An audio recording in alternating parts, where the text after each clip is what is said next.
¿Por qué me estás enviando esto?, pregunté, mirando la pantalla de mi celular con el corazón acelerado. Era un recibo. Un maldito recibo de financiamiento de apartamento.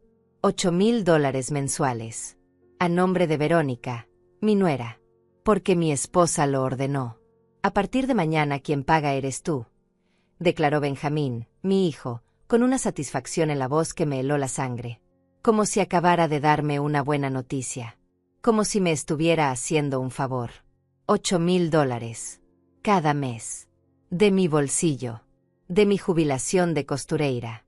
De los ahorros que junté cosiendo vestidos color marfil para novias, pantalones negros para oficinistas, cortinas color arena para señoras aburridas. 30 años de trabajo resumidos en una orden que ni siquiera venía de mi hijo, sino de ella. De Verónica. Yo no discutí en ese momento. No grité. No lloré. Solo sentí algo frío instalarse en mi pecho, algo que nunca había sentido antes. Una claridad terrible. Una certeza. Pero al amanecer del día siguiente, Benjamín y su esposa se quedaron con los cabellos blancos. Porque cuando abrieron sus ojos, descubrieron que el dinero había desaparecido. La cuenta, cancelada.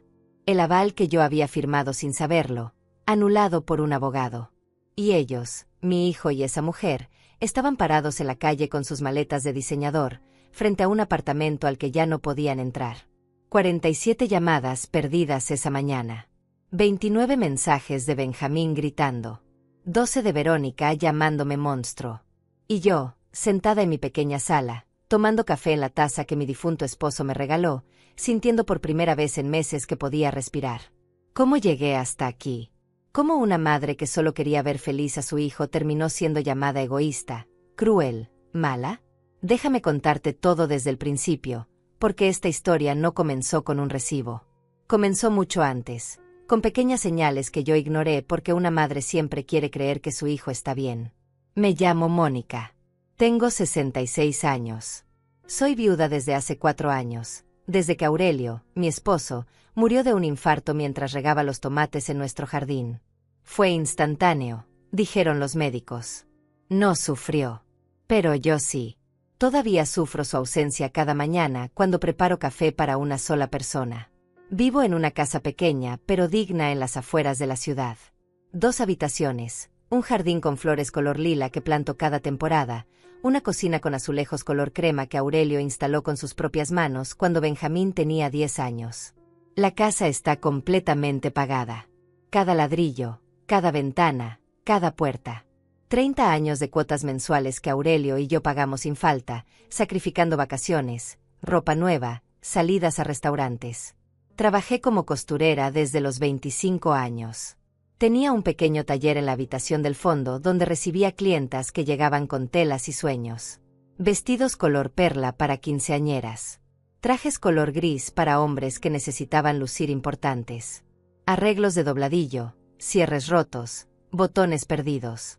Nada glamoroso, pero era honesto. Era mío. Me jubilé hace 3 años con una pensión modesta, $1,200 al mes. No es mucho, lo sé. Pero junto con los ahorros que Aurelio y yo acumulamos durante décadas, era suficiente. Suficiente para vivir con dignidad. Suficiente para las emergencias. Suficiente para sentirme segura en mi vejez. Benjamín es mi único hijo. Lo tuve tarde, a los 35, cuando ya había perdido la esperanza de ser madre. Fue mi milagro. Mi razón de existir durante tantos años. Cuando Aurelio murió, Benjamín tenía 32 años y acababa de conseguir un buen trabajo como gerente en una empresa de logística. Ganaba bien. No necesitaba mi ayuda financiera, o eso pensaba yo. Después del funeral, Benjamín venía a visitarme cada domingo. Traía pan dulce de esa panadería que me gustaba, se sentaba conmigo en el jardín, me preguntaba cómo estaba durmiendo, si necesitaba algo reparado en la casa. Era atento, cariñoso. El hijo que cualquier madre desearía tener. Fueron los meses más duros de mi vida, pero Benjamín estuvo ahí. Me ayudó a clasificar la ropa de Aurelio, a donar lo que ya no usaría, a aprender a estar sola sin sentirme vacía. Me enseñó a usar aplicaciones en el celular para que pudiéramos hablar por videollamada cuando él no pudiera venir. Me hizo sentir que, aunque Aurelio se había ido, Yo no estaba completamente sola en el mundo. Entonces, hace 2 años, todo cambió. Benjamín conoció a Verónica en una conferencia de trabajo. Me lo contó emocionado por teléfono, como un adolescente con su primer amor. Mamá, es increíble. Es inteligente, exitosa, hermosa. Trabaja en marketing digital, gana muy bien. Creo que es la indicada. Yo me alegré. Por supuesto que me alegré. Mi hijo había estado solo durante tanto tiempo, enfocado solo en su carrera. Verlo ilusionado me llenaba el corazón. Quería conocerla. Quería darle mi bendición. Quería que Benjamín fuera feliz, que construyera su propia familia, que tuviera lo que Aurelio y yo tuvimos durante tantos años. La primera vez que Verónica vino a mi casa fue un sábado por la tarde. Benjamín me había avisado con una semana de anticipación. Yo limpié cada rincón, preparé mi mejor comida, puse flores frescas en la mesa. Quería causar una buena impresión. Quería que ella supiera que venía de una familia humilde, pero llena de amor. Cuando llegaron, mi corazón casi se detiene. Verónica era exactamente como Benjamín la había descrito: alta, elegante, con ese aire de seguridad que tienen las mujeres exitosas. Llevaba un vestido color verde oscuro que probablemente costaba más que mi pensión de un mes. Su bolso era de marca, sus zapatos impecables. Todo en ella gritaba dinero. Me saludó con una sonrisa perfecta, demasiado perfecta, como las que practican frente al espejo. Encantada de conocerte, Mónica, dijo, usando mi nombre en lugar de suegra o algún término cariñoso. Desde el principio estableció distancia. Entramos a la casa y vi cómo sus ojos recorrían cada detalle. Los muebles viejos pero bien cuidados. Las cortinas que yo misma había cosido. Las fotografías de Benjamín en diferentes etapas de su vida colgadas en la pared. El sofá color café que Aurelio y yo compramos hace 15 años. Qué acogedor, dijo finalmente, pero el tono no concordaba con las palabras. Había algo en su voz, una especie de lástima disfrazada de cortesía, que me hizo sentir pequeña en mi propia casa. Durante la comida, Verónica apenas tocó la comida que había preparado con tanto cariño. Movía el arroz de un lado a otro del plato, cortaba la carne en pedazos microscópicos que nunca llegaban a su boca. Estoy cuidando mi dieta, explicó con esa sonrisa que ya empezaba a reconocer como falsa. Nada personal, Mónica. Es solo que soy muy estricta con lo que como. Benjamín comió por los dos, elogiando cada bocado como si quisiera compensar el desaire de ella. Mamá, está delicioso como siempre. Verónica, deberías probar al menos un poco. Nadie cocina como mi madre. Ella sonrió y tomó un bocado minúsculo. Está bien, dijo, y dejó el tenedor. Sentí una punzada en el pecho. No era por la comida. Era por la forma en que me estaba midiendo, evaluando, encontrándome insuficiente. Después de comer, mientras yo recogía los platos, escuché a Verónica murmurar algo a Benjamín en la sala. No pude oír todo, pero capté palabras sueltas: antiguo, remodelar, potencial. Estaban hablando de mi casa, de mi hogar, del lugar que Aurelio y yo construimos con amor y sacrificio. Cuando volví con café, Verónica estaba mirando las fotografías en la pared. Benjamín se veía tan tierno de niño, dijo, señalando una foto donde mi hijo tenía 8 años y sostenía un helado. Es una lástima que no hayan podido darle más oportunidades cuando era pequeño. Oportunidades. Esa palabra me golpeó como una bofetada. Como si todo lo que Aurelio y yo habíamos hecho no hubiera sido suficiente. Como si los sacrificios, las noches sin dormir trabajando, las comidas sencillas para que Benjamín pudiera estudiar, no contaran como oportunidades. Le dimos todo lo que pudimos, respondí, manteniendo la calma. Y creo que salió bien. Oh, por supuesto, dijo Verónica rápidamente. No quise decir lo contrario. Solo que, bueno, en mi familia siempre tuvimos un nivel de vida diferente. Mis padres me dieron lo mejor: colegios privados, viajes al extranjero, universidad en el extranjero. Es lo que yo espero darles a mis futuros hijos. Ahí estaba. La primera estocada. La comparación. La forma sutil de hacerme saber que ella venía de un mundo mejor, más grande, más importante que el mío. Y que Benjamín, al elegirla, había ascendido de categoría. Benjamín la miraba embelesado, como si cada palabra que salía de su boca fuera oro puro. No se daba cuenta de cómo me estaba minimizando. O tal vez sí se daba cuenta y simplemente no le importaba porque estaba demasiado cegado por ella. Cuando se fueron esa tarde, Benjamín me abrazó en la puerta. «¿Qué te pareció?», preguntó con ojos esperanzados. «Es increíble, ¿verdad?». «Es muy segura de sí misma», respondí, eligiendo mis palabras cuidadosamente. No quería arruinar su felicidad. No quería ser esa suegra amargada que critica a la pareja de su hijo. Lo sé. Es una de las cosas que más amo de ella. Es tan diferente a todo lo que he conocido. Me besó la frente. «Gracias por recibirnos, mamá. Significa mucho para mí». Los vi alejarse en el auto de Verónica, un vehículo elegante color plata que brillaba bajo el sol de la tarde. Mientras desaparecían por la calle, sentí un nudo en el estómago. Algo no estaba bien. Pero me dije a mí misma que eran solo nervios de madre.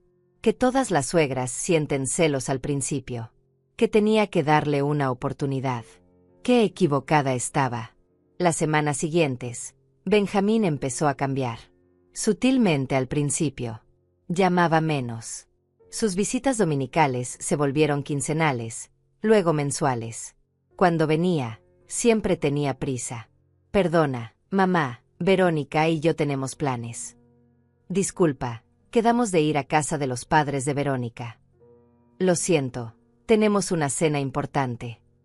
Verónica nunca volvió a mi casa. Cuando le pregunté a Benjamín si había hecho algo mal, él negó con la cabeza.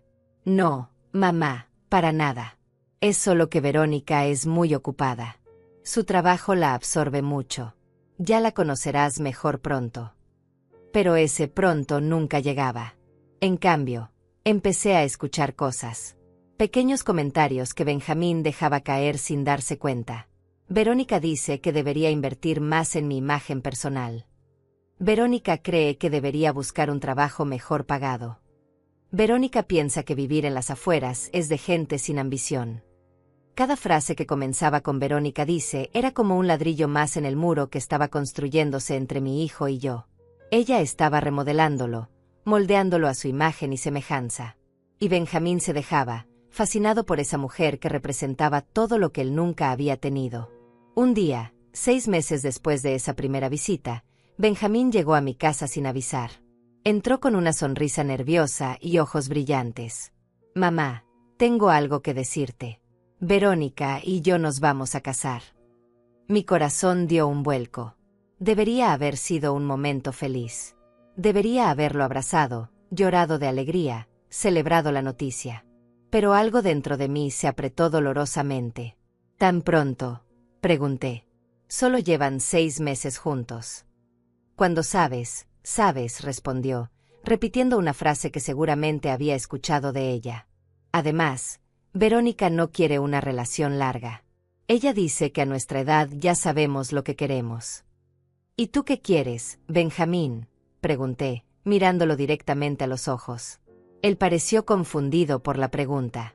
«Quiero casarme con ella, mamá. Quiero construir una vida juntos. Quiero hacerla feliz». Noté que no dijo que ella quisiera hacerlo feliz a él. Todo giraba alrededor de lo que Verónica quería, necesitaba, esperaba. Pero me mordí la lengua. No dije nada. «Me alegro por ti, hijo», mentí, abrazándolo. «Si ella te hace feliz, entonces tienes mi bendición». Benjamín se relajó visiblemente. «Gracias, mamá. Sabía que lo entenderías. La boda será en 3 meses. Nada muy grande, solo algo elegante e íntimo. Verónica ya está organizando todo». Por supuesto que ella estaba organizando todo. Verónica organizaba, decidía, controlaba. Y Benjamín simplemente asentía y sonreía. «Hay algo más», continuó Benjamín, poniéndose nervioso de nuevo. «La boda va a costar alrededor de $30,000. Verónica quiere que sea perfecta, en ese salón elegante del centro, con catering gourmet, flores importadas, fotógrafo profesional. Lo mejor de lo mejor». $30,000. La cifra flotó en el aire como una sentencia. $30,000 era más de lo que yo ganaba en 2 años de pensión. Era casi todo lo que Aurelio y yo habíamos ahorrado para mi vejez. Es mucho dinero, dije cuidadosamente. Lo sé. Nosotros vamos a pagar la mayor parte. Pero... Hizo una pausa, sin mirarme a los ojos. Verónica y yo pensamos que, como madre del novio, podrías contribuir con, digamos, $5,000. Para ayudar. Es tradición que la familia contribuya. $5,000. Así de simple. Como si fuera nada. Como si yo tuviera ese dinero guardado debajo del colchón esperando a que alguien viniera a pedírmelo.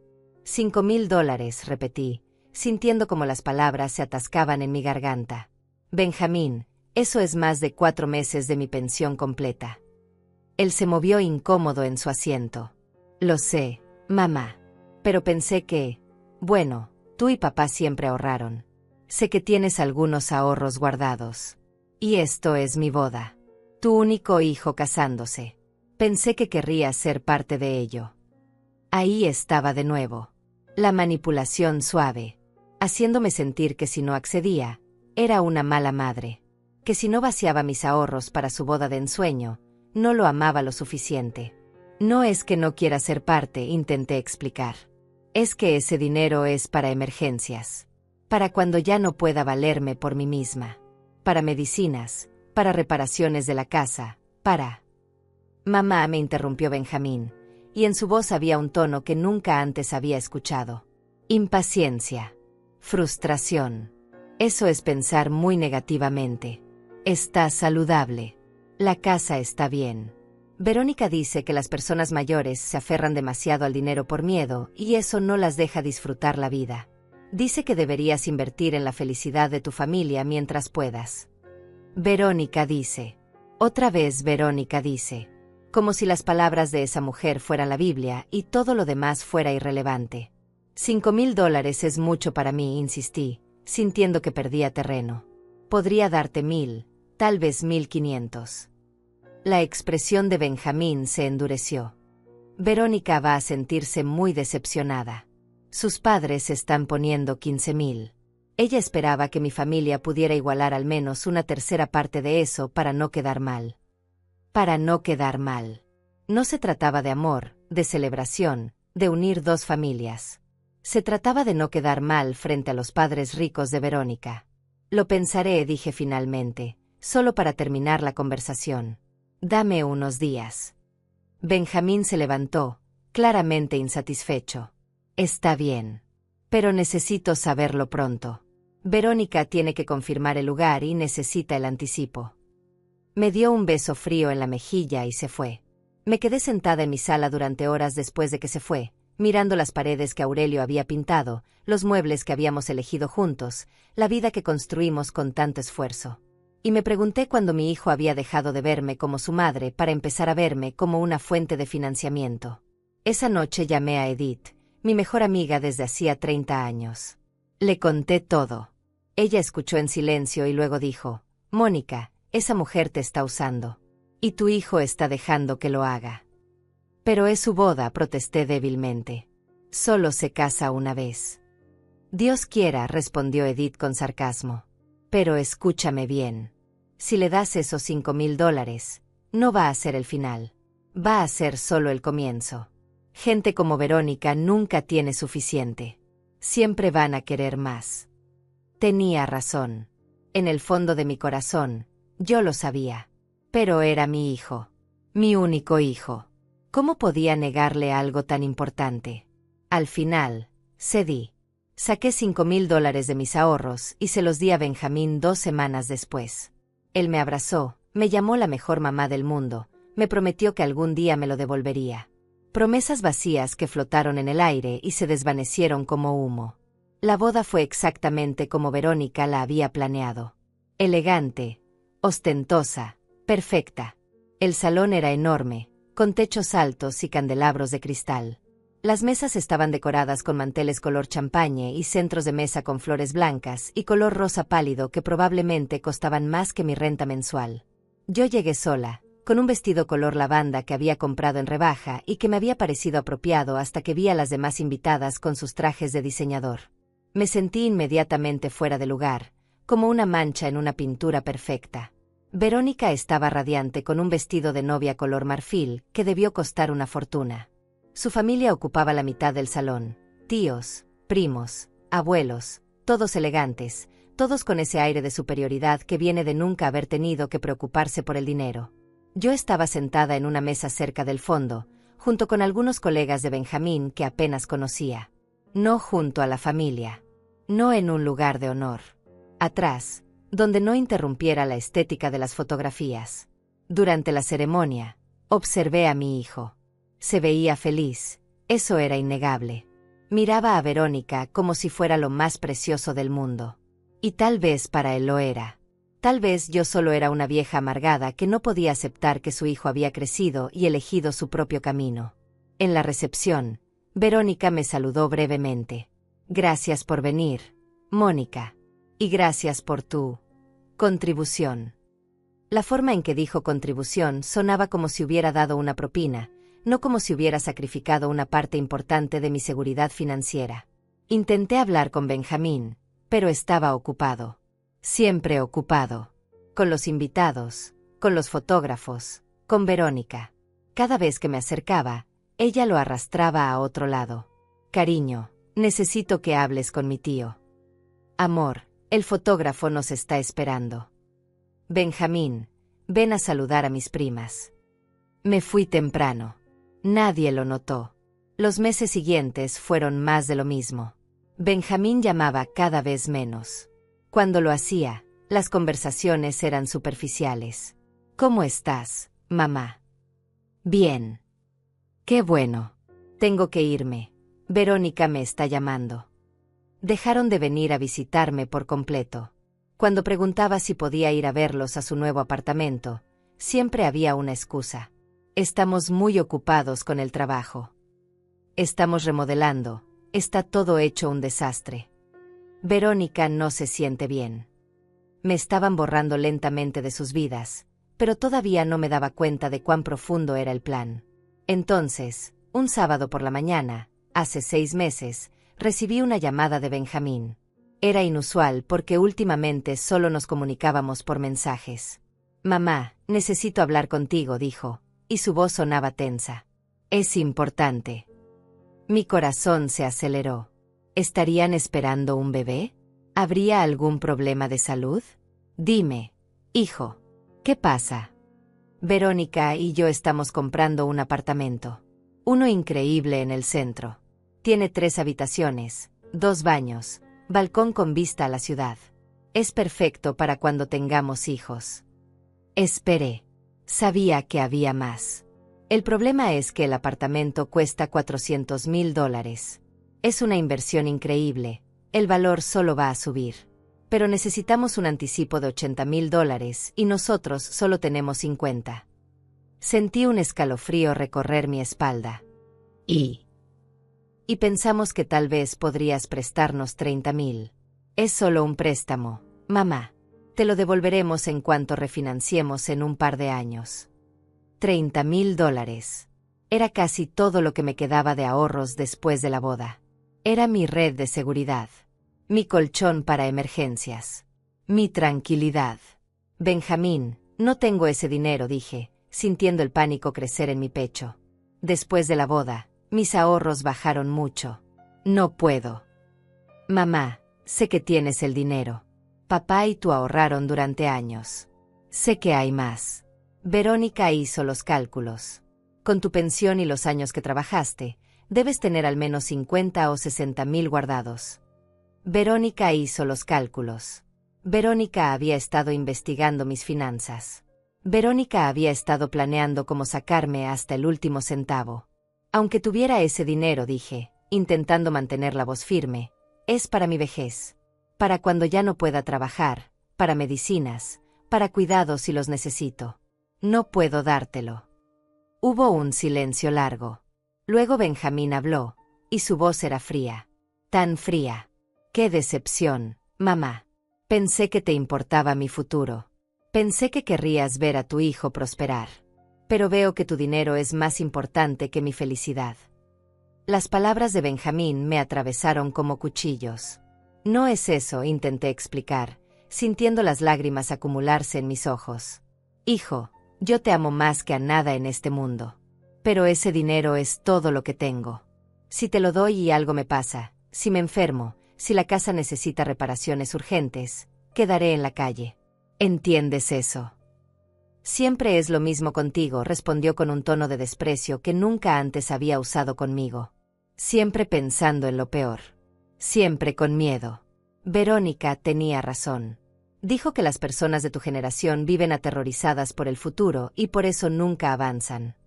Verónica tenía razón. Verónica dijo. Verónica.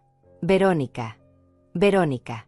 Esa mujer había entrado en la vida de mi hijo como un virus y había reemplazado cada pensamiento independiente que él alguna vez tuvo. Benjamín, escúchate. ¿Desde cuándo hablas así? ¿Desde cuándo el dinero es más importante que la familia? Precisamente por eso te lo pido, gritó. Porque eres mi familia. Porque se supone que la familia se apoya. Los padres de Verónica ya pusieron su parte. Ellos sí creen en nosotros. Ellos sí quieren vernos triunfar. La comparación dolió más que cualquier insulto directo. Yo, que había criado sola a este hombre después de que su padre muriera, que había trabajado hasta que me dolían las manos para darle educación, que había sacrificado todo por él, ahora era comparada desfavorablemente con los padres de Verónica que simplemente tenían más dinero. No puedo darte $30,000, repetí, esta vez con más firmeza. Puedo ayudarte con 3,000, tal vez 5,000 si aprieto mi presupuesto, pero no más. La risa de Benjamín fue amarga. ¿5,000? ¿Para qué nos sirven $5,000, mamá? Eso no cubre ni las escrituras. ¿Sabes qué? Olvídalo. Verónica tenía razón. Dijo que probablemente no querrías ayudar. Dijo que las personas como tú solo piensan en ustedes mismas. Personas como yo. Mi voz se quebró. ¿Qué significa eso? Personas egoístas. Personas que se aferran a su dinero mientras ven a sus propios hijos luchar. Está bien, mamá. Encontraremos otra manera. Pero quiero que sepas que cuando estemos en nuestro apartamento hermoso y tú sigas en tu casita vieja, va a ser porque tú elegiste el dinero sobre nosotros. Colgó. Mi hijo me colgó el teléfono después de llamarme egoísta. Me quedé sentada en mi cocina, con el teléfono todavía en la mano, llorando como no había llorado desde el funeral de Aurelio. ¿Qué había hecho mal? ¿En qué momento había perdido a mi hijo? ¿Cómo había permitido que esa mujer lo convirtiera en alguien que no reconocía? Durante 2 semanas no supe nada de él. Fueron las 2 semanas más largas de mi vida. Cada día esperaba una llamada, un mensaje, una señal de que mi hijo seguía ahí, de que la persona bondadosa que había criado no había desaparecido por completo. Finalmente, no pude soportarlo más y lo llamé yo. Contestó al 5.º timbre. Mamá. Benjamín, por favor. No podemos dejar las cosas así. Ven a visitarme. Hablemos con calma. Hubo un suspiro largo. Está bien. Iré el domingo. Ese domingo preparé su comida favorita. Limpié la casa hasta que brilló. Me arreglé con mi mejor ropa. Quería que todo fuera perfecto, que recordara cuánto lo amaba, que viéramos que podíamos superar esto. Cuando llegó, venía con Verónica. No me había avisado. Ella entró a mi casa como si fuera una inspectora evaluando una propiedad en ruinas. Sus ojos recorrieron cada rincón con ese gesto de desaprobación que ya conocía tan bien. Hola, Mónica, dijo sin siquiera intentar fingir calidez. Se sentó en mi sofá como si le diera asco tocarlo. Benjamín parecía incómodo. Mamá, Verónica quería venir para que pudiéramos hablar los tres. Para aclarar las cosas. Por supuesto, dije, aunque sabía que esto no iba a terminar bien. ¿Quieren café? No, gracias, respondió Verónica rápidamente. Prefiero no consumir nada aquí. La forma en que dijo aquí dejaba claro que consideraba mi casa por debajo de sus estándares de higiene. Nos sentamos en una tensión horrible. Verónica habló primero. Mónica, Benjamín me contó sobre su conversación. Y tengo que ser honesta contigo, estoy muy decepcionada. Pensé que como madre querrías lo mejor para tu hijo. Quiero lo mejor para él, respondí, manteniendo la calma. Pero tengo que pensar en mi futuro también. No puedo quedarme sin ahorros. Verónica rió. Fue una risa condescendiente, como si estuviera hablando con una niña tonta. ¿Tu futuro? Mónica, tú tienes 66 años. ¿Cuántos años más crees que vas a vivir? ¿10? ¿15? Mientras tanto, Benjamín y yo tenemos toda una vida por delante. Ese dinero va a rendir mucho más en nuestras manos que guardado en tu cuenta esperando a que te mueras. Me quedé sin aliento. ¿Había escuchado bien? ¿Esta mujer acababa de decir eso delante de mi hijo? Miré a Benjamín esperando que dijera algo, que la detuviera, que me defendiera. Pero él solo miraba el suelo, moviendo nerviosamente su pie. No puedo creer que acabes de decir eso, susurré. Verónica se encogió de hombros. Es la verdad. Alguien tenía que decírtelo. Estás siendo egoísta.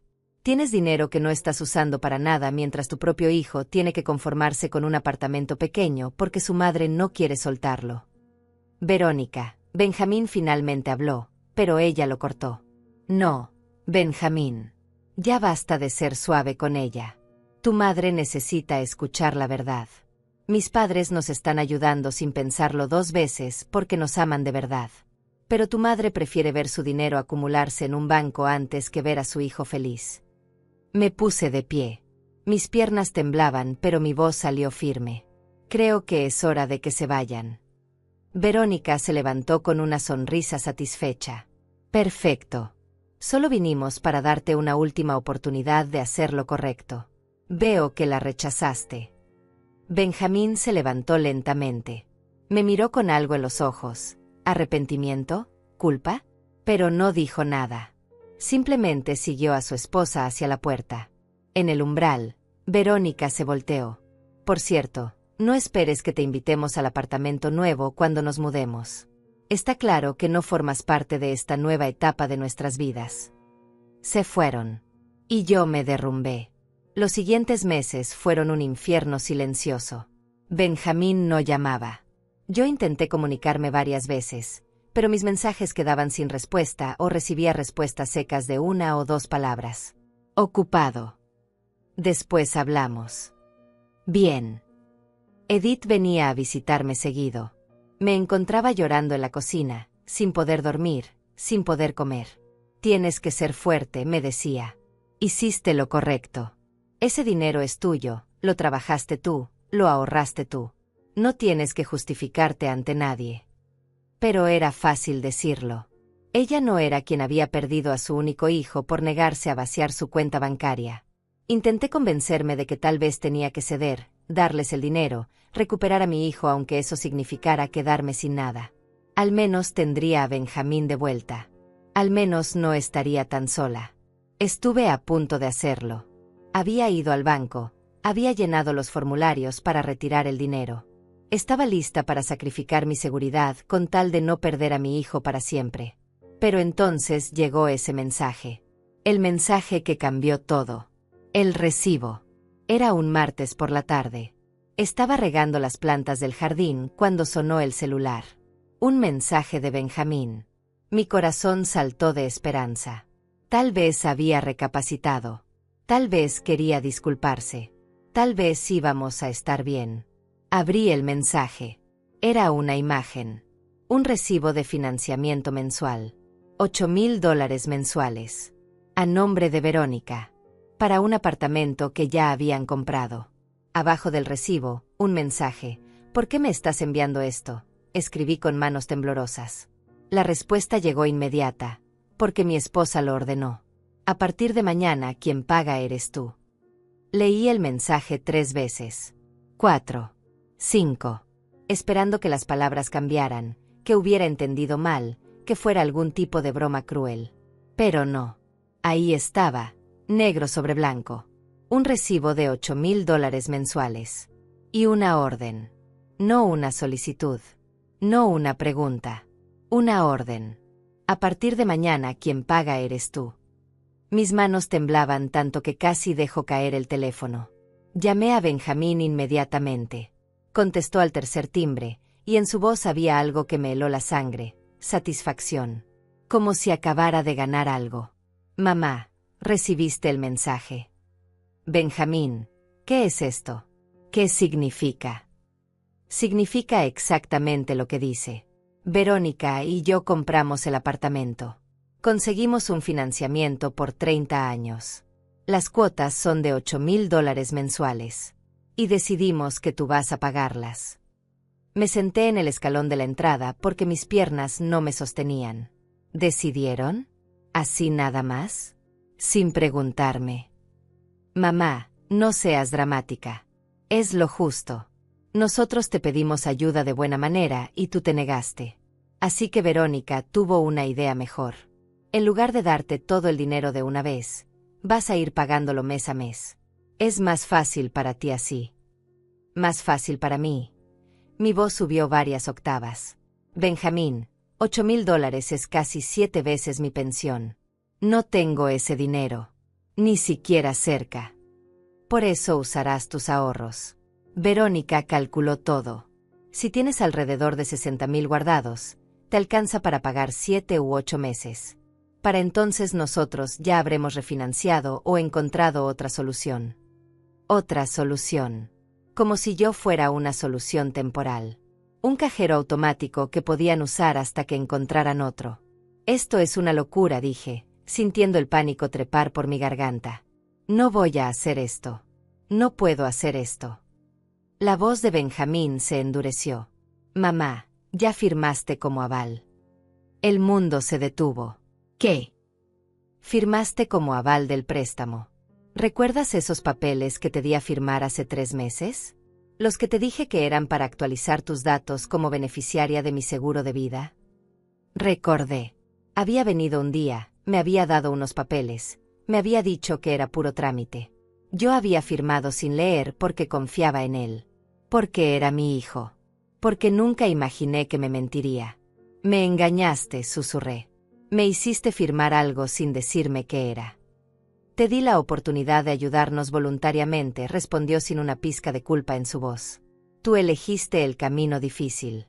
Ahora vas a ayudarnos de todas formas. El banco tiene tu firma, mamá. Si no pagas, van a embargar tu casa. Mi casa. La casa que Aurelio y yo construimos. La casa donde criamos a Benjamín. La casa que era lo único que me quedaba en este mundo además de mis recuerdos.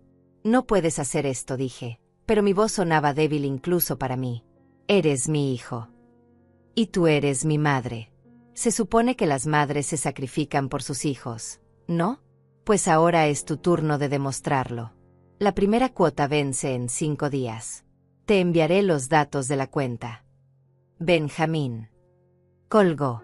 Mi hijo me colgó después de amenazarme con quitarme mi casa. Me quedé sentada en ese escalón mientras el sol se ocultaba. No podía moverme. No podía pensar. Mi mente era un torbellino de terror, incredulidad, traición. ¿Cómo había llegado a esto? Como el bebé que había cargado en mis brazos, el niño que había curado cuando estaba enfermo, el joven que había llorado en mi hombro cuando su padre murió, se había convertido en esto. Verónica. Verónica lo había convertido en esto. Ella había visto a un hombre bondadoso pero influenciable y lo había moldeado. Había encontrado sus inseguridades sobre su infancia humilde y las había explotado. Le había hecho creer que merecía más, que yo le debía más, que tomar todo lo que pudiera de mí era su derecho. Esa noche no dormí. Me quedé despierta calculando, buscando soluciones que no existían. Si pagaba $8,000 al mes, mis ahorros se agotarían en menos de 7 meses. Después de eso, ¿qué? Mi pensión no alcanzaba ni para cubrir una 10ª parte de esa cuota. Tendría que vender la casa. Quedaría en la calle. A mis 66 años, sin hogar, sin dinero, sin familia. Al día siguiente, fui a ver a un abogado. Un hombre mayor llamado Eliseo que había ayudado a Aurelio con los papeles de la casa hacía años. Le conté todo. Le mostré los mensajes, el recibo, todo. Él revisó los documentos con expresión grave. Mónica, esto es fraude. Tu hijo falsificó tu consentimiento. Firmaste creyendo que era otra cosa. Puedo anular la firma. Puedes intentarlo. Pero será un proceso largo. Mientras tanto, el banco puede empezar procedimientos de embargo si no pagas. Y demostrar que hubo engaño. Va a ser tu palabra contra la de él. ¿Y si simplemente no pago? Eliseo suspiró. Entonces van a ir primero contra los deudores principales, tu hijo y tu nuera. Si ellos no pueden pagar, cosa que asumo que no pueden, vendrán por ti como aval. Embargarán tu casa. ¿Y si renuncio a ser aval ahora? No puedes renunciar a algo que ya firmaste. El contrato es vinculante. Me hundí en la silla. Estaba atrapada. Mi propio hijo me había metido en una trampa de la que no había escapatoria. ¿Qué puedo hacer?, pregunté, sintiendo las lágrimas rodar por mis mejillas. Eliseo se quedó pensativo. Hay una opción. Podríamos demostrar que la firma fue obtenida mediante engaño y solicitar su anulación. Pero necesitarías pruebas. Mensajes donde admitan que te engañaron, testigos, algo concreto. Y necesitarías actuar rápido, antes de que el banco inicie cualquier procedimiento. Volví a casa sintiéndome derrotada. Revisé cada mensaje, cada conversación. Benjamín había sido cuidadoso. Nunca había admitido por escrito que me había engañado. Todo había sido por teléfono o en persona. Los siguientes 2 días fueron una tortura. Benjamín me enviaba mensajes constantes. Ya hiciste la transferencia. Mamá, necesito confirmación del pago. El plazo se acaba mañana. Si no pagas, Verónica va a llamar al banco. Verónica. Siempre Verónica detrás de todo. La noche antes de que venciera el plazo, Edith vino a visitarme. Me encontró en la cocina, rodeada de papeles, calculando por enésima vez números que no daban. ¿Vas a pagar?, preguntó, sentándose frente a mí. No tengo opción. Si no pago, pierdo la casa. Y si pagas, también pierdes la casa. Solo que más lento. Tenía razón. Era perder de todas formas. No sé qué hacer, Edith. Es mi hijo.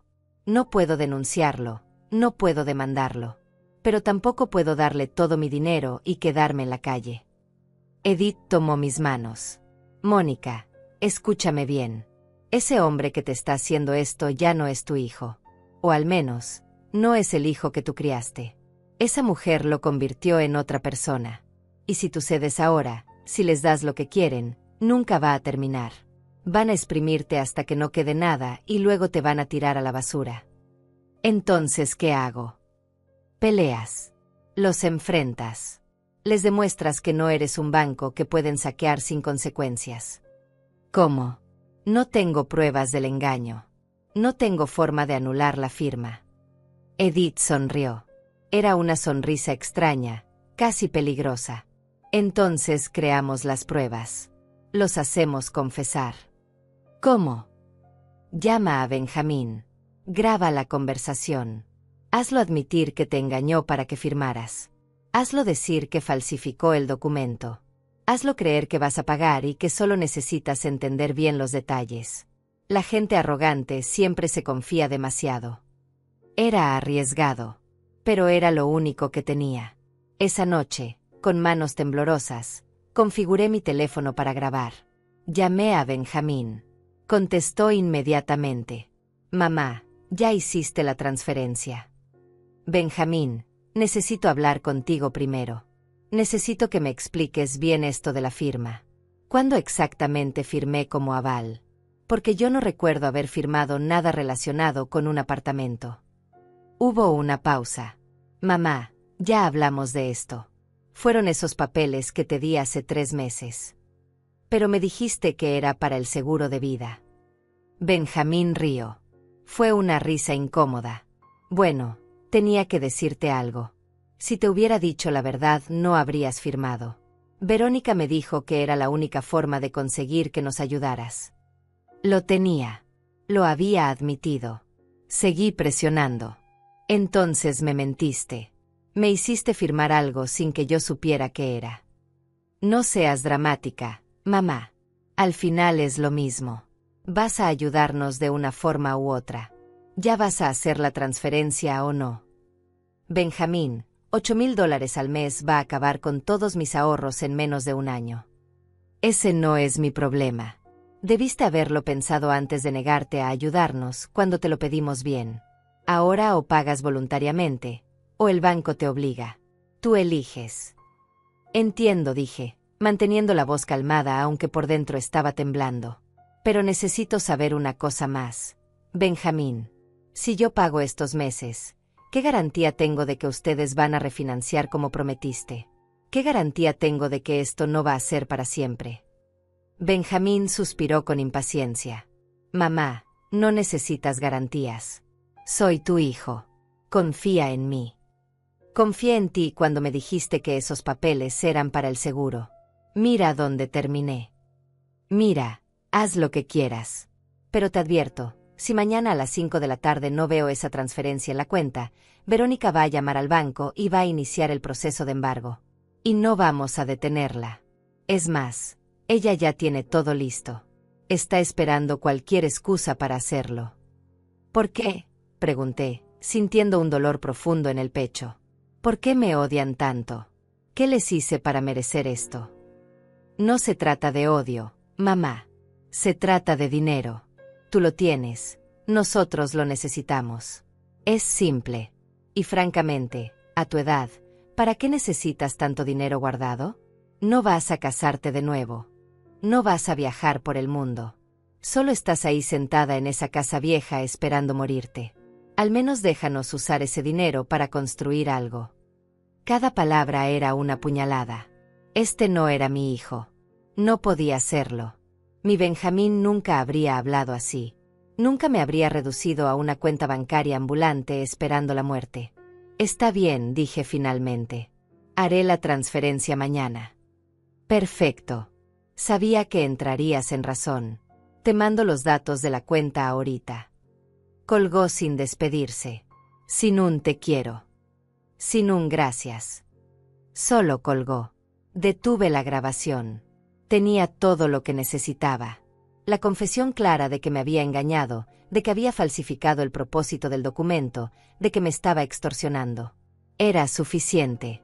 A la mañana siguiente, volví con el abogado Eliseo. Le mostré la grabación. Él la escuchó completa, 2 veces, tomando notas. Esto es oro, Mónica. Con esto podemos anular tu firma como aval. Hay engaño comprobado, hay admisión de fraude, hay extorsión. Puedo presentar esto ante un juez hoy mismo. ¿Cuánto tiempo tomará? Si tenemos suerte, 1 semana para conseguir una orden de suspensión temporal. Eso evitará que el banco actúe mientras se resuelve el caso. Luego, tal vez 1 mes o 2 para la anulación completa. ¿Y el banco? Una vez anulada tu firma, el banco irá únicamente contra los deudores principales, tu hijo y tu nuera. Tú quedarás completamente fuera. ¿Y si ellos no pueden pagar? Eliseo me miró con seriedad. Entonces perderán el apartamento. El banco lo embargará y lo venderá. Y probablemente queden con deuda además, dependiendo de cuánto recupere el banco en la venta. Benjamín perdería el apartamento. Su sueño, su proyecto, su futuro. Y sería por mi culpa. O al menos, así es como él lo vería. Pero la alternativa era perder mi casa. Quedar en la calle. Destruir mi vida por salvar la ambición desmedida de ellos. Hágalo, dije. Presente todo hoy. Eliseo asintió. Necesito que entiendas algo, Mónica. Una vez que hagamos esto, no hay vuelta atrás. Tu relación con tu hijo, que ya está dañada, probablemente se romperá por completo. Al menos por un tiempo. Tal vez para siempre. Ya está rota, respondí, sintiendo una claridad fría instalarse en mi pecho. El hijo que yo crié no me haría esto. Lo que queda ahora es solo alguien que lleva su nombre y su cara, pero que ya no tiene su corazón. Esa tarde, Eliseo presentó la demanda. Para las 5 de la tarde, cuando se cumplía el plazo que Benjamín me había dado, llegó la notificación oficial al banco. Suspensión temporal de cualquier acción contra Laval por posible fraude en la obtención de la firma. Caso bajo investigación judicial. No hice la transferencia. No iba a hacer ninguna transferencia. A las 5:30, mi teléfono explotó. Benjamín llamó 12 veces seguidas. No contesté. Luego llegaron los mensajes. ¿Dónde está el pago? Mamá, el banco dice que presentaste una demanda. ¿Qué hiciste? Llámame ahora. Verónica también escribió: «Eres una vieja miserable. Vamos a destruirte». Apagué el teléfono. Necesitaba silencio. Necesitaba paz. Por primera vez en meses, había hecho algo para protegerme en lugar de solo ceder y sufrir. Edith llegó esa noche con una botella de vino. «Lo hiciste». Lo hice. Brindamos. No era una celebración feliz. Era el brindis triste de alguien que acaba de cortar un miembro gangrenado para salvar el cuerpo. Dolía. Dios, cómo dolía. Pero era necesario. Los siguientes días fueron un infierno de acoso. Benjamín y Verónica llamaban a todas horas. Dejaban mensajes de voz llenos de insultos, amenazas, súplicas. «Eres una mala madre. Nos vas a destruir. El banco va a quitarnos todo. ¿Cómo puedes hacerle esto a tu propio hijo? Te vas a arrepentir. Vas a morir sola y nadie va a llorar por ti». Cambié mi número de teléfono. Pero ellos encontraron otra forma. Una semana después de presentar la demanda, aparecieron en mi puerta. Era un sábado por la mañana. Estaba regando las plantas cuando escuché el auto detenerse frente a mi casa. Salieron los dos. Benjamín se veía descompuesto, con ojeras profundas y ropa arrugada. Verónica tenía los ojos rojos, pero no de tristeza, de furia pura. «Abre la puerta», gritó Verónica, golpeando con fuerza. «Abre ahora mismo, vieja ridícula». Me quedé dentro, paralizada. No sabía qué hacer. «Mamá, por favor», gritaba Benjamín. «Tenemos que hablar. Esto es un malentendido. Podemos arreglarlo». «No es un malentendido, Mónica», interrumpió Verónica. «Es una traición. Le hiciste esto a propósito. Sabías exactamente lo que estabas haciendo cuando firmaste esos papeles y ahora te estás haciendo la víctima». Me acerqué a la puerta pero no la abrí. Hablé a través de ella. «Verónica, tú me hiciste firmar esos papeles mediante engaño. Tengo la confesión de Benjamín grabada. Tienen suerte de que solo esté anulando mi firma y no presentando cargos criminales por fraude». Hubo un silencio. Luego Verónica explotó. «Grabaste a tu propio hijo. ¿Qué clase de madre hace eso?» «La clase de madre que está siendo extorsionada por su propio hijo», respondí, sorprendida de cuán firme sonaba mi voz. «No es extorsión», gritó Benjamín. «Es ayudar a tu familia. Es lo que se supone que hacen las madres». «Las madres ayudan, Benjamín. No se dejan destruir. Ustedes no querían ayuda. Querían todo. Querían dejarme sin nada». «Todavía tienes tu casa», gritó Verónica. «Nosotros vamos a perder nuestro apartamento por tu culpa. El banco ya nos notificó. Si no pagamos la primera cuota en 3 días, inician el embargo. Entonces consigan el dinero de otra parte. Véndanlo. Busquen un apartamento más barato. Hagan lo que hacen las personas normales cuando no pueden pagar algo, ajustan su nivel de vida. Trabajamos duro por este apartamento», sollozaba Benjamín. «Es nuestro sueño. Y mi casa es mi vida. La única cosa que me queda de tu padre.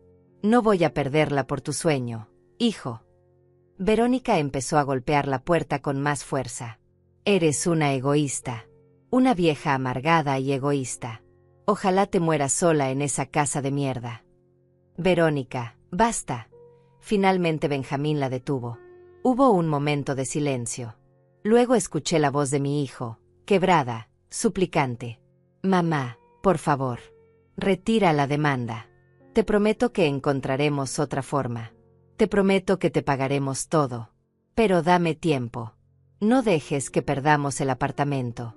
Por favor». Por un segundo, solo un segundo, sentí el impulso de abrir la puerta. De abrazarlo. De ceder como había cedido toda mi vida. Pero entonces recordé los insultos. Las amenazas. La forma en que me había usado.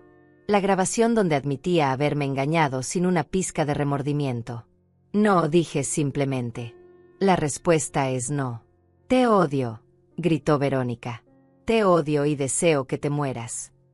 Escuché pasos alejándose. Un auto arrancando.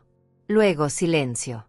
Me deslicé por la puerta hasta quedar sentada en el suelo, temblando.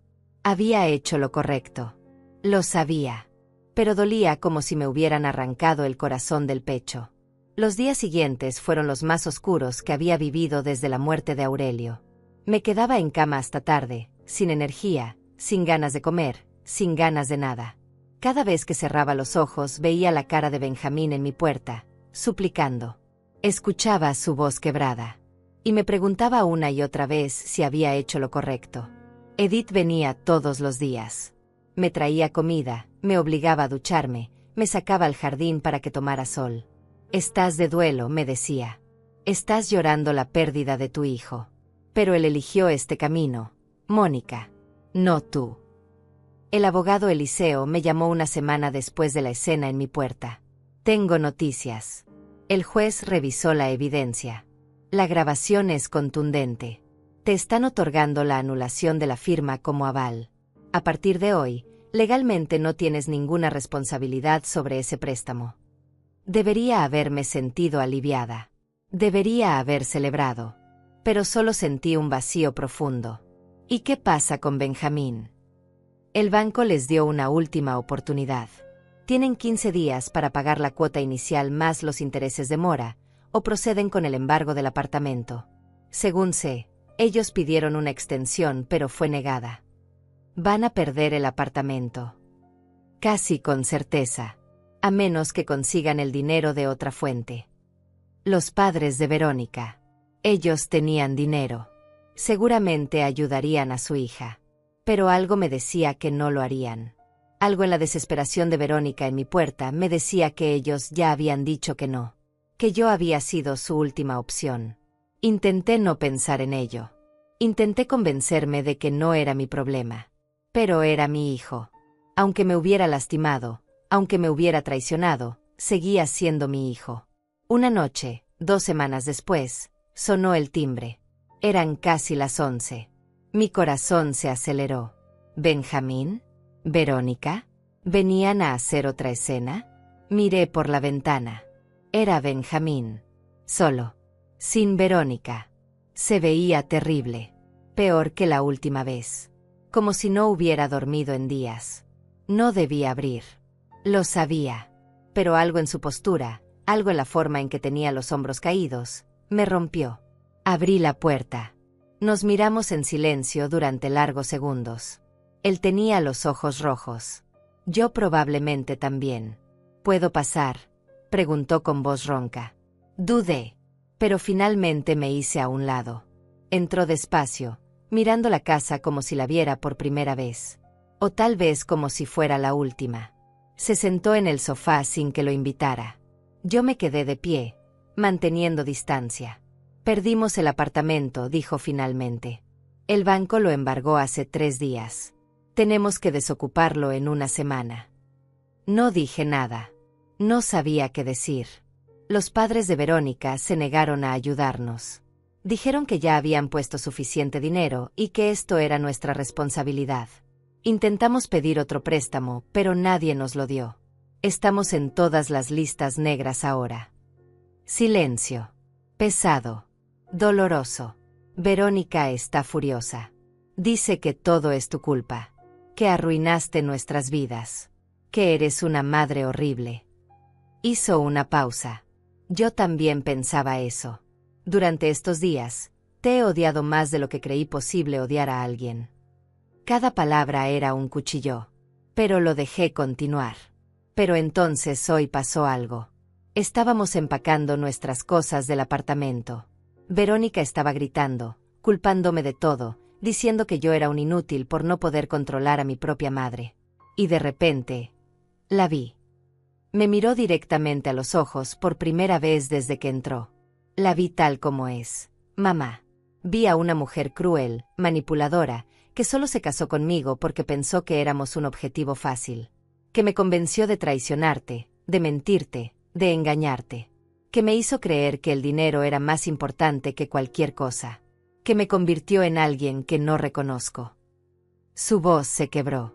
Las lágrimas empezaron a rodar por sus mejillas. Le dije a Verónica que todo esto era mi culpa. Que yo te había lastimado. que yo había traicionado tu confianza. ¿Y sabes qué me dijo? Me dijo que dejara de ser tan débil, que tú no importabas, que lo único que importaba era conseguir más dinero de donde fuera. Se cubrió la cara con las manos. Sus hombros temblaban. Me di cuenta de que si me quedaba con ella, iba a terminar destruyéndome completamente. Iba a perderme a mí mismo para siempre. Así que le dije que quería el divorcio. Levanté la cabeza bruscamente. ¿Qué? Le pedí el divorcio hoy en la mañana. Ella se rió. Dijo que perfecto, que ya no me necesitaba de todas formas. Que encontraría a alguien mejor, alguien con una familia que realmente tuviera dinero.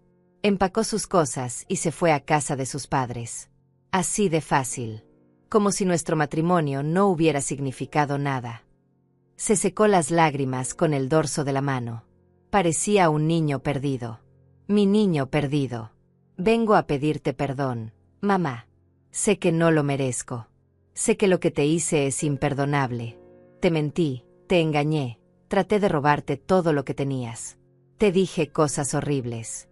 Te traté como si no fueras nada. Y lo hice conscientemente. No puedo culpar solo a Verónica. Yo elegí seguirla. Yo elegí lastimarte. Su voz era apenas un susurro ahora. No espero que me perdones. No espero que me recibas de vuelta en tu vida. Solo necesitaba decirte que lo siento.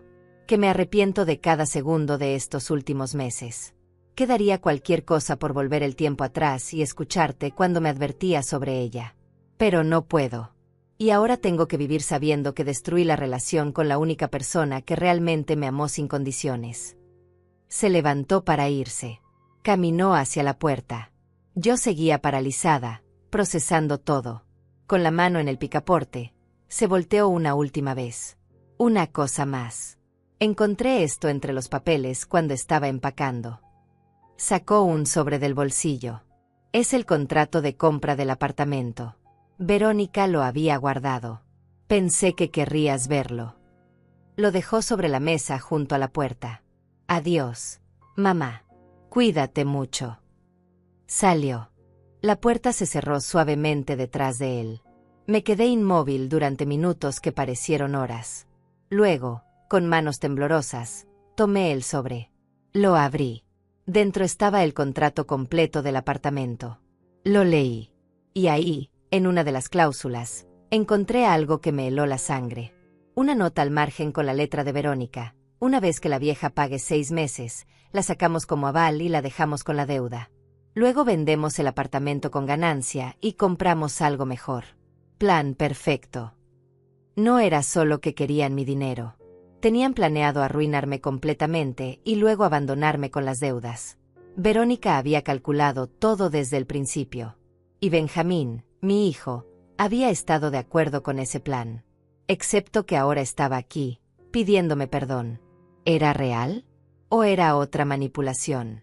¿Había venido porque realmente se arrepentía o porque lo había perdido todo y necesitaba un lugar donde quedarse? No lo sabía. Y esa noche, no tenía energía para descubrirlo. Guardé el contrato. Sería útil si alguna vez intentaban volver a acusarme de algo. Era la prueba de sus verdaderas intenciones. Los días pasaron. Benjamín no volvió a contactarme. No llamó. No escribió. Nada. Parte de mí se sintió aliviada. Otra parte se sintió más sola que nunca. Edith me encontró una tarde mirando por la ventana. ¿Sigues pensando en él? Es mi hijo. Siempre voy a pensar en él. ¿Lo perdonaría si vuelve? Esa era la pregunta del $1.000.000. No lo sé. Quiero creer que su arrepentimiento era genuino. Pero tengo tanto miedo de que sea otra trampa. De que esté trabajando con Verónica todavía. De que esto sea solo otra forma de llegar a mi dinero. Tu instinto te protegió hasta ahora. Confía en él. Tenía razón. Pero el instinto de madre y el instinto de supervivencia estaban en guerra dentro de mí. Uno me gritaba que protegiera a mi hijo, que le diera otra oportunidad. El otro me advertía que me mantuviera alejada, que una serpiente siempre seguirá siendo serpiente. 2 semanas después, recibí una carta certificada. Era del banco. Confirmaba oficialmente que yo había sido removida como aval del préstamo, que no tenía ninguna responsabilidad financiera, y que el apartamento había sido embargado y vendido en remate. Los deudores principales, Benjamín y Verónica, quedaban con una deuda residual de $23,000 que debían pagar en cuotas o enfrentar más acciones legales. Estaba libre. Completamente libre. Mi casa estaba segura. Mis ahorros estaban intactos. Había ganado. Entonces, ¿por qué me sentía tan vacía? Las semanas se convirtieron en meses. El verano dio paso al otoño. Las hojas del jardín que Aurelio plantó comenzaron a caer, cubriéndolo todo con un manto color naranja y café. Yo seguía con mi rutina: levantarme, preparar café, regar las plantas, ver televisión, dormir. Una existencia más que una vida. Edith insistía en sacarme de la casa. No puedes quedarte encerrada para siempre. Mónica, ganaste la batalla. Ahora tienes que vivir. Pero ganar no se sentía como había imaginado. Me sentía como esos soldados que regresan de la guerra, victoriosos pero marcados, libres pero perseguidos por fantasmas. Una tarde de octubre, el timbre sonó. Mi corazón dio un vuelco como cada vez que alguien tocaba la puerta. Siempre esperando que fuera Benjamín. Siempre decepcionada cuando no lo era. Esta vez era diferente. Miré por la ventana y lo vi. Benjamín. Pero se veía distinto. Más delgado, con el cabello más corto, ropa más simple. Ya no llevaba esos trajes elegantes que Verónica le hacía usar. Parecía más joven. O tal vez solo más cansado. Abrí la puerta lentamente. Nos miramos sin hablar. Había tanto que decir y al mismo tiempo nada que pudiera arreglar lo roto. «Hola, mamá», dijo finalmente, con voz suave. «Hola, Benjamín. ¿Puedo pasar? Solo un momento. Si no quieres, lo entiendo». Me hice a un lado. Él entró, pero esta vez no se sentó. Se quedó de pie en medio de la sala, nervioso, tocándose las manos. «No vengo a pedir nada», comenzó rápidamente. «Solo quería que supieras que conseguí un trabajo nuevo. No paga tanto como el anterior, pero es honesto. Estoy rentando un cuarto en casa de un compañero. Es pequeño, pero está bien. Estoy pagando mis deudas poco a poco». Asentí. No sabía qué decir. El divorcio se finalizó la semana pasada. Verónica no puso resistencia. De hecho, ya está saliendo con alguien más. Un empresario, por supuesto. Alguien con dinero de verdad esta vez. Hubo amargura en su voz, pero también algo como alivio. También empecé terapia. El terapeuta dice que tengo problemas con los límites, con decir que no, con buscar validación en lugares equivocados. Dice que Verónica identificó eso en mí y lo explotó. Pero también dice que yo soy responsable de mis decisiones, que no puedo culpar solo a ella. Se sentó finalmente, en el borde del sofá, como si no se sintiera con derecho a ponerse cómodo. He estado pensando mucho en papá últimamente. En cómo era él. Cómo te trataba. Cómo trabajaba duro pero nunca perdía de vista lo que importaba. La familia, el amor, la decencia. Él nunca te hubiera hecho lo que yo te hice. Nunca. Su voz se quebró pero controló las lágrimas. Estuve en su tumba la semana pasada. Le hablé. Le pedí perdón por haberme convertido en alguien que él no reconocería. Por haber lastimado a la persona que él más amaba en el mundo. Por haber traicionado todo lo que él me enseñó. Se limpió los ojos con el dorso de la mano. No espero que me perdones, mamá. Sé que lo que hice es imperdonable. Pero necesitaba que supieras que estoy tratando de ser mejor. De ser el hombre que papá quería que fuera. El hijo que tú merecías tener. Me senté frente a él. Mis propias lágrimas comenzaban a caer. ¿Por qué lo hiciste, Benjamín? ¿Por qué me lastimaste así? Él cerró los ojos. Porque tenía vergüenza. Vergüenza de nuestra vida humilde. Vergüenza de esta casa pequeña. Vergüenza de no haber crecido con las oportunidades que Verónica tuvo. Y ella alimentó esa vergüenza. Me hizo creer que merecía más, que tú me debías más, que tomar de ti no era robar sino reclamar lo que me correspondía. Yo te di todo lo que tenía, susurré. Lo sé. Y nunca fue suficiente porque el problema no era lo que me dabas. El problema era el agujero dentro de mí que quería llenar con cosas materiales. Verónica solo fue el catalizador. Yo ya tenía la enfermedad.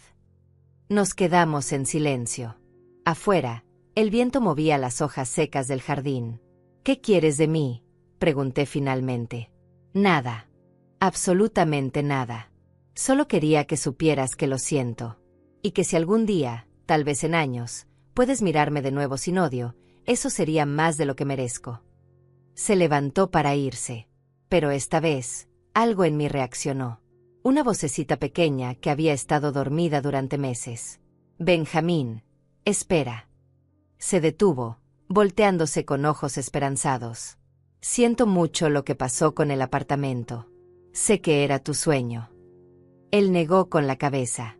No era mi sueño, mamá. Era el sueño de Verónica. Mi sueño era tener una familia como la que papá y tú construyeron. Una donde el amor fuera más importante que el dinero. Y lo arruiné. Pero voy a arreglarlo. No sé cómo, pero lo haré. ¿Vienes el domingo? Las palabras salieron antes de que pudiera detenerlas. Él me miró confundido. ¿Qué? A comer. Como antes. Como solías hacerlo. Los ojos se le llenaron de lágrimas. En serio. Una comida. Solo eso. No significa que todo esté perdonado. Pero es un comienzo. Él asintió, incapaz de hablar. Caminó hacia mí lentamente y me abrazó. Fue un abrazo desesperado, de alguien que se está ahogando y encuentra una mano. Yo me quedé rígida al principio, pero lentamente mis brazos se movieron y lo abracé también. Gracias, mamá, susurró contra mi hombro. Te prometo que no voy a decepcionarte otra vez. No me hagas promesas, Benjamín. Solo muéstrame con acciones. Se separó, secándose los ojos. Lo haré. Te lo juro por papá, lo haré. Se fue, pero esta vez con algo que no había tenido en meses: esperanza. Cuando cerré la puerta, Edith salió de la cocina donde había estado escuchando todo. Me miró con preocupación. ¿Estás segura de esto? No, admití. Pero es mi hijo. Y tal vez todos merecemos una segunda oportunidad. O tal vez soy una tonta. El tiempo lo dirá. Si vuelve a lastimarte, entonces habré aprendido la lección de forma definitiva. Pero si no le doy esta oportunidad, me voy a arrepentir el resto de mi vida. El domingo llegó. Yo había cocinado como en los viejos tiempos. La mesa estaba puesta. Había comprado pan dulce de esa panadería que a Benjamín le gustaba. A las 2 en punto sonó el timbre. Él llegó puntual, con un ramo de flores color amarillo y una sonrisa nerviosa. Para ti, dijo, entregándome las flores. Sé que no arregla nada, pero son hermosas. Gracias. Comimos en un silencio incómodo al principio. Luego, lentamente, comenzamos a hablar. De cosas pequeñas. Del trabajo de Benjamín. Del clima. De las plantas del jardín. Nada profundo. Nada que doliera. Pero era algo. Era más de lo que habíamos tenido en meses. Cuando terminamos, Benjamín ayudó a lavar los platos. Trabajamos lado a lado en la cocina, como cuando él era niño y yo le enseñaba a ser responsable. ¿La próxima semana?, preguntó esperanzado cuando se iba. La próxima semana, confirmé. Eso fue hace 3 meses. Benjamín ha venido cada domingo desde entonces. No hablamos del apartamento. No hablamos de Verónica. No hablamos del dinero. Hablamos de cosas simples: su terapia, sus nuevos compañeros de trabajo, mis clases de tejido que retomé, los recuerdos de Aurelio. Es lento. Es doloroso. A veces hay silencios largos e incómodos. A veces veo en sus ojos la culpa y en los míos él debe ver la desconfianza. Pero seguimos intentando. No sé si algún día volveremos a ser lo que éramos. Probablemente no. Demasiado se rompió. Demasiado se dijo. Demasiado dolor se causó. Pero tal vez, solo tal vez, podemos construir algo nuevo. Algo diferente. Una relación basada en honestidad en lugar de obligación. En respeto en lugar de manipulación. En amor real en lugar de amor condicional. O tal vez estoy siendo ingenua. Tal vez Benjamín volverá a lastimarme. Tal vez conocerá a otra Verónica que lo convencerá de que yo soy el obstáculo en su camino al éxito. Pero decidí que vivir con ese miedo era peor que darle una oportunidad.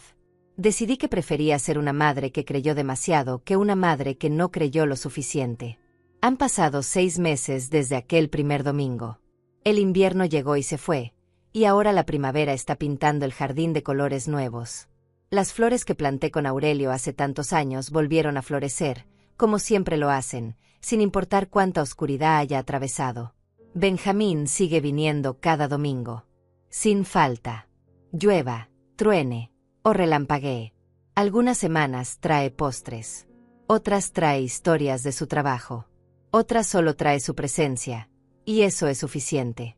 Hace un mes me pidió permiso para traer a alguien. Una mujer llamada Gloria que conoció en su grupo de terapia. No es su novia, aclaró rápidamente. Solo una amiga. Alguien que también está reconstruyendo su vida después de un divorcio difícil. La conocí.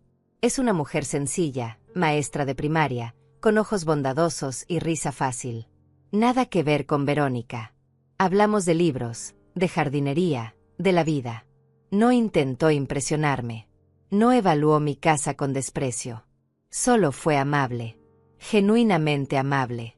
Cuando se fueron ese día, Edith, que había venido a conocerla también, me dijo: «Esa es buena gente. Se nota a kilómetros de distancia». «Lo sé», respondí. «Pero tengo miedo de ilusionarme». Siempre vas a tener miedo después de lo que pasó. Pero no puedes vivir en el miedo para siempre. Tiene razón. El miedo se ha convertido en mi compañero constante.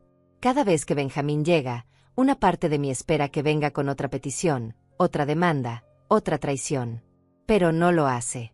Solo viene, come, habla, se ríe y se va. Como un hijo normal. Como debió ser siempre. La semana pasada sucedió algo que no esperaba. Benjamín llegó con un sobre. «Antes de que digas nada», comenzó, «esto no es un intento de comprar tu perdón. Es solo algo que necesito hacer». Abrí el sobre. Dentro había un cheque por $5,000. El dinero que le di para la boda. «Benjamín, no tienes que». «Sí tengo que», me interrumpió. Me tomó 6 meses de trabajo extra, de no salir, de ahorrar cada centavo. Pero es tuyo. Siempre fue tuyo. Y aunque nunca podré devolverte todo lo que te hice pasar, puedo empezar por devolverte esto. Miré el cheque. $5,000. No era mucho comparado con todo lo que había pasado. Pero significaba algo más grande que el dinero. Significaba que Benjamín estaba tratando. Realmente tratando. «Gracias», dije, guardando el cheque. No porque necesitara el dinero, sino porque necesitaba creer que mi hijo estaba cambiando. Esa noche, después de que se fue, me senté en el jardín. El mismo lugar donde Aurelio solía sentarse a fumar su pipa los domingos por la tarde. Le hablé como hago a veces cuando la soledad se vuelve demasiado pesada. No sé si estoy haciendo lo correcto, amor. No sé si perdonarlo es valentía o estupidez. Pero no puedo vivir con odio en mi corazón. No así. No cuando he trabajado tanto para construir una vida de paz. El viento sopló suavemente, moviendo las ramas de los árboles. Aurelio siempre decía que cuando el viento soplaba así, era su forma de responderme. Elegí creer eso. Esta mañana, cuando me desperté, había un mensaje de Benjamín. «Buenos días, mamá. Solo quería decirte que te amo y que pienso en ti todos los días. Gracias por no rendirte conmigo cuando tenías todos los motivos para hacerlo». Lloré. Lloré como no había llorado en meses. Pero no fueron lágrimas de dolor. Fueron lágrimas de algo que había olvidado cómo sentir. Esperanza. ¿He perdonado completamente a Benjamín? No. El perdón real, el profundo, lleva tiempo. Tal vez años. Tal vez toda una vida. Hay noches en las que todavía me despierto recordando las cosas horribles que me dijo. Las amenazas. La forma en que me trató como si yo no fuera nada más que una fuente de dinero. Pero también hay mañanas en las que me despierto recordando al niño que solía trepar a mi cama cuando tenía pesadillas. Al adolescente que me traía flores silvestres que recogía camino a casa. al joven que lloró en mis brazos cuando su padre murió y me prometió que siempre cuidaría de mí. Ese Benjamín sigue ahí, maltratado, avergonzado, tratando de encontrar su camino de regreso. Y yo, su madre, tengo que decidir cada día si voy a ayudarlo a regresar o si voy a cerrar la puerta para siempre. He elegido ayudarlo, pero con límites, con protección, con los ojos bien abiertos. Mi cuenta bancaria sigue siendo solo mía. Benjamín no tiene acceso. No sabe cuánto tengo guardado. Y así seguirá. El amor no significa ser tonta. El perdón no significa ser vulnerable de nuevo. Edith me preguntó ayer si me arrepiento de haber peleado, de haber anulado la firma, de haberlos dejado perder el apartamento. No, respondí sin dudar. Si no hubiera peleado, ahora estaría en la calle. Y Benjamín seguiría con Verónica, creyendo que puede tomar de los demás sin consecuencias. A veces amar a alguien significa dejarlos caer. Es la única forma en que aprenden a levantarse solos. Benjamín cayó. Cayó duro. Perdió su apartamento de ensueño, su matrimonio, su imagen de éxito. Pero en esa caída, encontró algo más valioso. Encontró quién era realmente. Encontró que el dinero y las apariencias no llenan el vacío.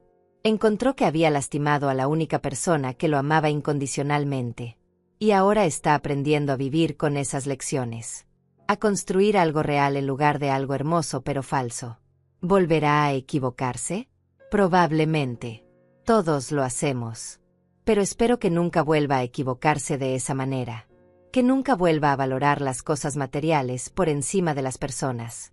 Que nunca vuelva a dejar que alguien lo convenza de traicionar su propio corazón. En cuanto a Verónica, no sé nada de ella. Según Benjamín, se casó de nuevo hace 2 meses. Con ese empresario rico que conoció.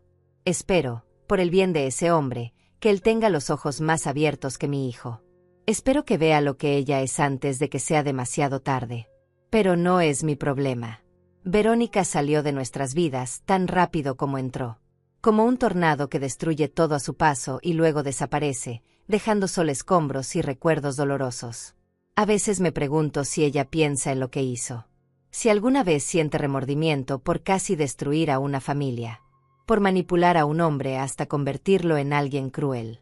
Por intentar dejar a una vieja de 66 años en la calle. Probablemente no.